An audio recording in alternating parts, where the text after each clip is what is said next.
Hello and welcome to Rajya Sabha Television. You're watching The Big Picture with me, Frank Pereira. Now, the government's plan to trim the list of 679 autonomous bodies is officially underway, with the agenda for the first of the three phases now clear. In the first leg, 114 autonomous bodies of various departments under the Societies Registration Act have been covered. Of those, 42 bodies have been picked for reduction and sent for a review. The first phase review is led by Niti Aayog officials and the Prime Minister's office. Reduction can be done in three ways. The departments can be merged with bigger bodies, corporatized, brought under a common strategy, or can be shut down. In the first phase of the review, the government plans to corporatize three renowned institutions: the Film and Television Institute of India, the Satyajit Ray Film and Television Institute, and the Delhi Public Library. The corporatization of the entities can make them separate companies, or a special purpose vehicle can be formed to take over their functioning. A merger of the Indian Institute of Mass Communication with Jawaharlal Nehru University or Jamia Millia Islamia is also recommended. On this edition of The Big Picture, we will analyze if institutes of national excellence need autonomy. Joining me on the program today are Professor Rajvir Sharma, RSS thinker, Vinod Sharma, political editor, Hindustan Times, and Rakesh Batabyal, associate professor, JNU. Thank you to all my guests for joining me on the program. Mr. Vinod Sharma, I'd like to begin with you, of course, and start with your opening remarks and what you think of all of this. Well, it's the beginning. I would not like to prejudge the situation. Let's see what's the architecture that is put in place. But I think that there are certain institutions that should be left free of governmental control or interference. And some immediate names that come to mind are universities. While giving the preface to the program, you said institutes of excellence. Now, excellence is not always proliferating under government tutelage or government watch. Excellence says Film and Television Institute of India. Now, I do not know what they're going to do with it because, it was an autonomous body, but they appointed somebody who was not acceptable to a wide section of people, the creative artists and the performing artists and so many others. And there are many people who went on record, and there was a Benegal committee, Sham Benegal committee, that gave proposals about the Film and Television Institute of India. Now, what has happened to those proposals, and how far has the government taken those proposals? So, similarly, one name that comes to mind is the Prasar Bharati, which is again an autonomous body, but it never remained autonomous under any government. Because it was a public broadcaster, and every government needs a public broadcaster. It's another matter that there are a whole lot of private ventures which are not inimical to the government, rather they are friendly to the government, and maybe the need for that might be less today. But I think that every government needs a public broadcaster to propagate its policies, to explain them to the people. It's a fair kind of arrangement which is available to any government. But then don't call them autonomous. Just say that they are an appendage or they are a beachhead of the government of the day, and they shall be doing a job assigned to them. So I think that when you talk about autonomous institutes and you really say that they need to be autonomous, then keep them autonomous. There should not be any obfuscation over that. There should not be any backhand or underhand interference there. So I think that transparency can ensure a lot of autonomy, but transparency is not there. There is a lot of opacity in the way governments function. I'm not saying this government, but earlier governments too. Sure, fair enough. Professor Batabyal, do you see this exercise as another exercise in government trying to get control over some of these universities, and eventually that's possibly going to happen? I won't say what you are suggesting, but I would say slightly differently. The process needs to be done because there are a lot of institutions which were created in 50s and 60s. For instance, CSIR labs. In fact, the first importance should be to bring the CSIR is required, is what you're saying. Not just pruning. Complete rehauling is required because many of the models that we acquired in 1940s and 50s were dumped by the people who actually started there in Europe and Americans. We carried them on and they became a big baggage. For instance, CSIR labs, in fact, Prime Minister Manmohan Singh, in fact, Indian Science Congress presidential address, he talked about it. Because as more and more scientific achievements are done by the universities, and private labs are not showing that kind of propensity across the world. Therefore, the importance of universities for scientific research is more today, and therefore the emphasis was that a CSIR for 400 odd labs should be brought under the university. But that is not the case today. Therefore, there is a need to look after, for instance, the Asiatic Society and others. There is a need, and this was felt not just today, but my problem, larger philosophical problem, is that we are trying to do pruning or whatever you call it at a time when I know for sure, reading newspaper, reading the society, that this government or the political establishment is not pro-autonomy. Niti Aayog is whatever autonomy it has all gone. It has become an appendage, as Vinod Sharma was talking about. So therefore, who is giving autonomy or select autonomous institution from what autonomy already enjoyed by those institutions? So therefore, larger atmosphere is not for autonomy. In that era or that phase, if I'm talking about autonomy, I'm quite cynical about it. But it is required because 600 odd institutions, many of those institutions are not excellent institutions. Yes. They become the kind of green pasture for bureaucrats to become directors. For instance, Indian Institute of Mass Communication itself, it has become the previous government was trying to give it a university status, which they stymied because the faculty, the director, they were not of the standard where the UGC proposes for the university. So there are a lot of problems, areas, and therefore there was a need, there's always a need. But remember, bunching institutions of very specific interest into the university creates problem. For example, Delhi JNU, when it was set up, was given in Indian School of International Studies, SIS, which was operating from 1955. Even now, the culture of SIS within the university JNU is slightly different because it takes time to become part of a larger institution. Similarly, Delhi IIT, it took almost 20-30 years to become an IIT because Delhi IIT was not de novo IIT, it was upgraded as a technical university. Yes. So therefore, by bunching IIMC with Jamia and JNU will create problem for both of them. So it's not, rather creating excellence, it will be a headache for next 40 years. Sure, okay, fair enough. Professor Sharma, do you agree with what the previous commentators have said about it? Or do you believe that there are going to be far-reaching consequences and also the impact is going to be extremely positive? In fact, I would like to proceed in a bit different way. I would like to start by saying as to what are the objectives of autonomy and whether those objectives will be achieved by what we are contemplating. Autonomy is not merely towing the line or opposing the line.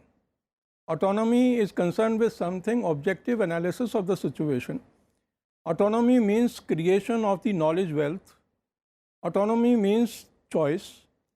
Autonomy means that you must work in an environment which is free from any kind of pressures. Yes. So therefore, in this context, if autonomy is exercised, whether it is the Prasar Bharati or any other institution, Prasar Bharati, of course, has to disseminate the information to the public regarding the programs of the government, but that does not compromise the autonomy. Merely if you are communicating the policies of the government does not mean that you are compromising your autonomy. But is it just limited to that? No, it is not limited to that. I am saying even the other the channels, if they merely criticize the government, then you are also closing the mind of the people from the other side.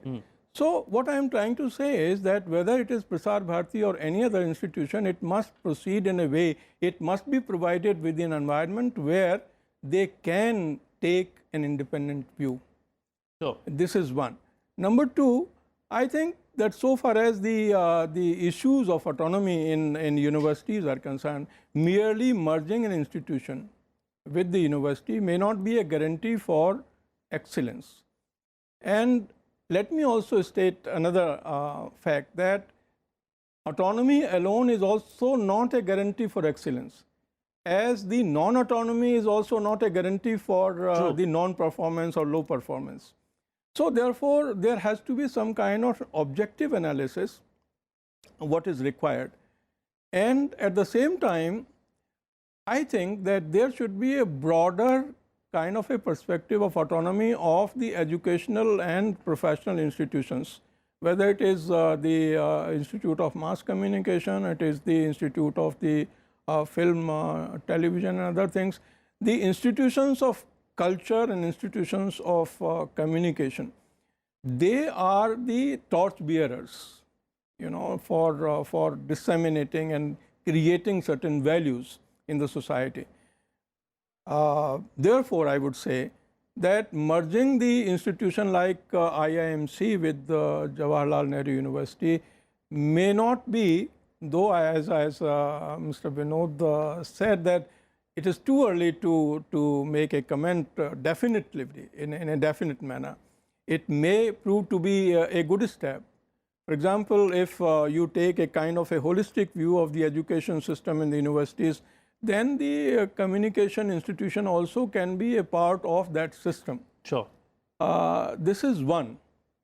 The second system is that if you go to the institutions of higher learning in India, you'll find that question of autonomy has always attracted the attention of the commissions and the committees in India. If you begin with the Kothari Commission in case of universities, then 1963-64 Kothari Commission, then 1968 Education Policy, then 1969, you know, the Gajen Gadkar Committee, 1973 and 78 again the steps to grant autonomous status to institutions of excellence.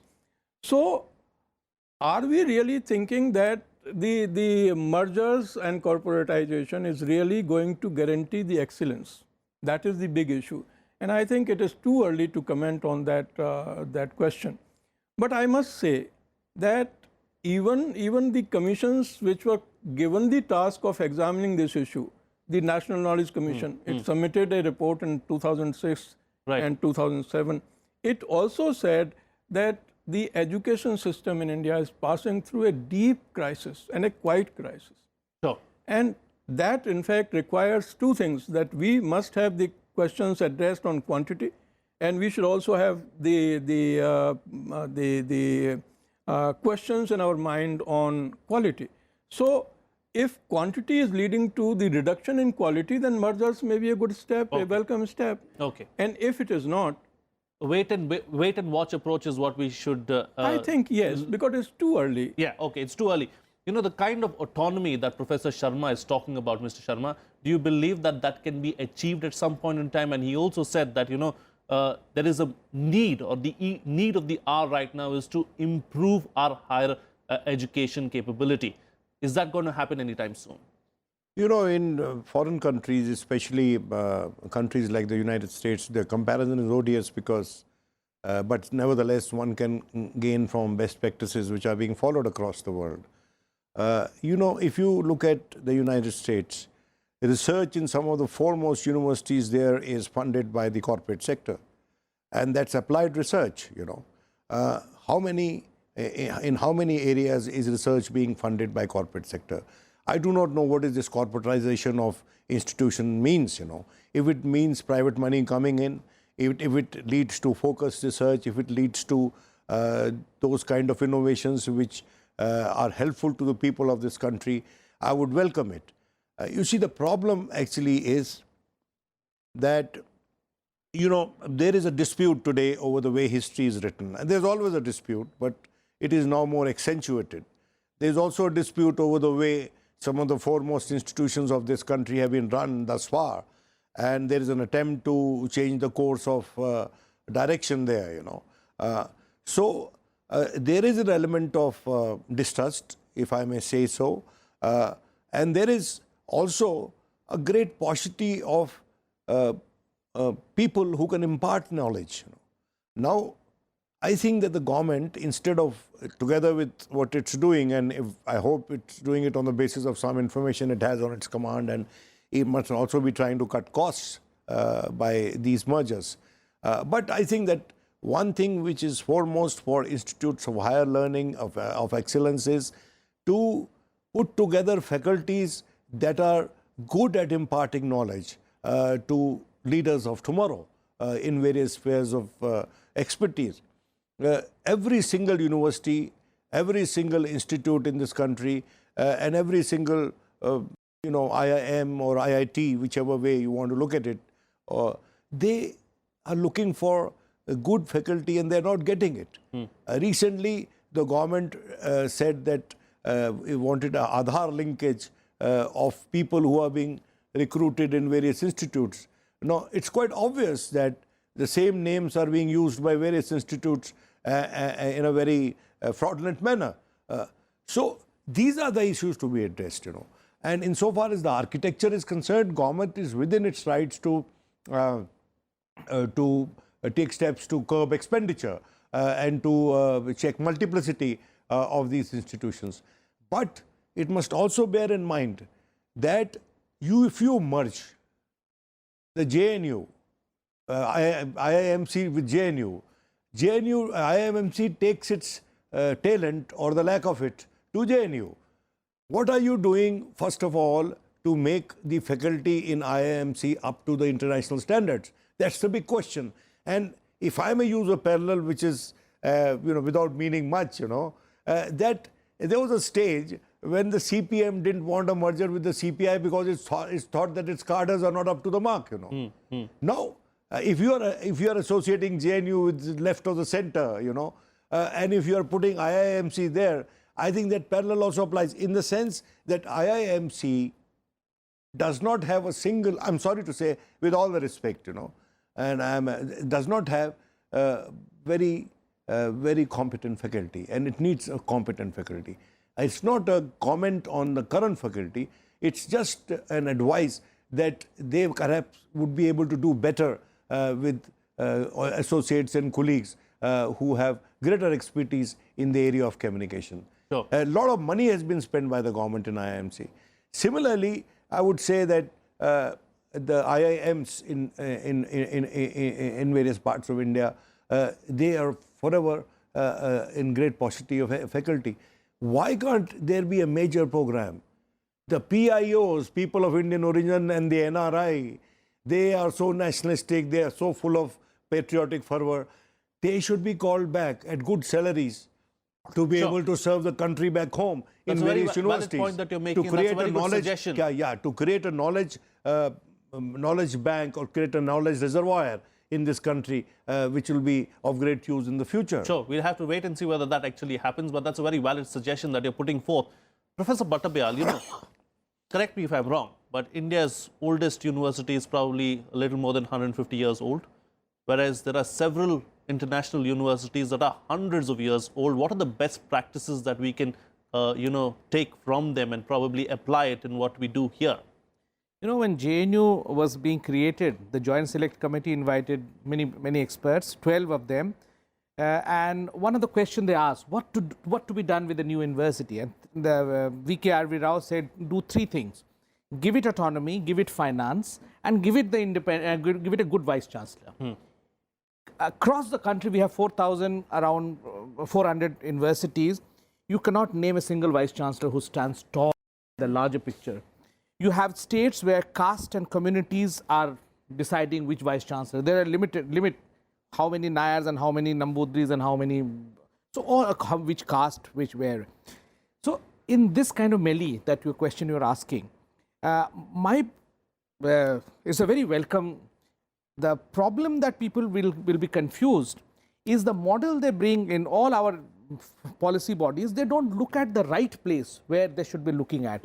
They get this third-rate American or British trained advisor to planning commission and give the advice. The best models are the Asian models and the East European models, where the state created institutions, and now how to make it better without the state being too much, the institution being too much dependent on the state. That is the model that we are looking for. And the corporatization is not, it conveys a wrong meaning here. The model is brought from Japan and other places where the universities are giving what our PSUs were. The PSU is called corporates here, but the meaning that they give it, because the larger picture is about the private university. So corporatization here means universities will be treated as a PSUs. So you look after your own money generation or whatever. Now, in the recent finance pay commission notification is suggesting that the JNU and other universities should be treated like All India Corporation, 70% of your revenues. That means if JNU is not doing well financially, it can be sold out, it can be disinvested. Exactly. So that model, you don't scare, because educational institution, Asiatic society, these are not about your pragmatic day-to-day affair. These are your civilizational institution where you're creating, because we have killed our traditional society. There are no traditional Brahmins sitting there and teaching somebody. We have brought them inside the university. And if you kill the university, you have nothing less. You're a barren land. Therefore, don't give it to Niti Aayog to decide what to do with. Ask the bodies like Indian History Congress or what are they thinking about? Ask historian, ask Sanskrit scholars, ask philosopher, ask Persian scholars. We have one Indian philosophy, one Indian ocean. We are independent entities throughout the history. Don't do it like national importance. National importance, the moment you say national importance, is something about the nation, something about the society. And therefore, tread cautiously. Don't just club and merge and say, we have done a great job. No. Therefore, 600 bodies, ask the professional bodies, not somebody sitting in somewhere PMO office or somebody. Ask the professional bodies, journalists, ask journalists whether IMC doing a great job single-handedly. Why should you merge it consensus, with don't take unilateral decision, is what you're saying. Professor Sharma, is that what's going to happen? Consensus is going to be taken and then decisions are going to be taken, or do you think that it's going to be a unilateral decision?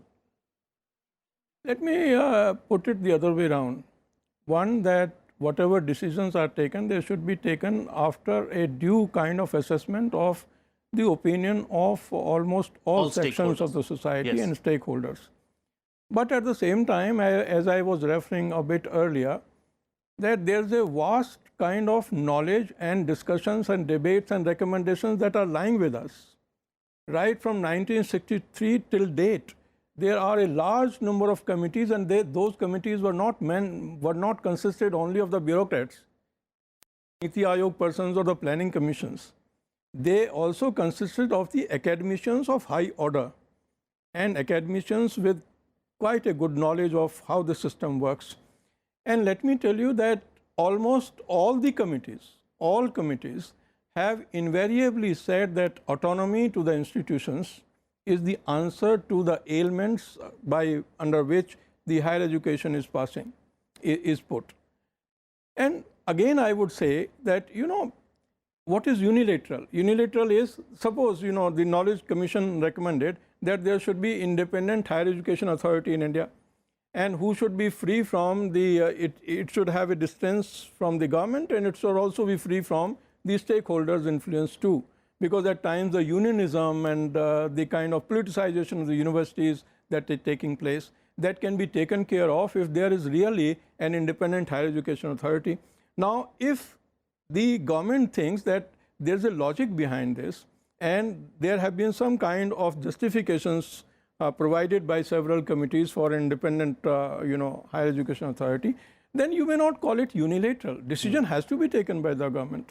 And you can't invite almost all the vice chancellors of the university, but I would, in fact, agree with Professor Rakesh that there has to be some kind of a merit consideration even in the appointment of the visionaries, of as the heads of the universities. But at the same time, I would say that expansion alone may not be the answer. Sure. Okay. And quantity, of course, in a country like India does matter, because the general and the enrollment ratio is quite low. Is quite low in India. Therefore, you need to have some kind of expansion plans for higher education. But for the sake of expansion, quality must not be sacrificed. Sure. True.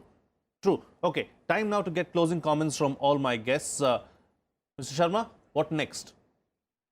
I was about to say that the government should be doubly careful. It's a knowledge-based economy you're dealing with. You have a huge chunk of young people. You have to turn that human resource into world-class human resource. If you have to compete with other nations, it is not the armies that make countries great. It is the economies that make country great.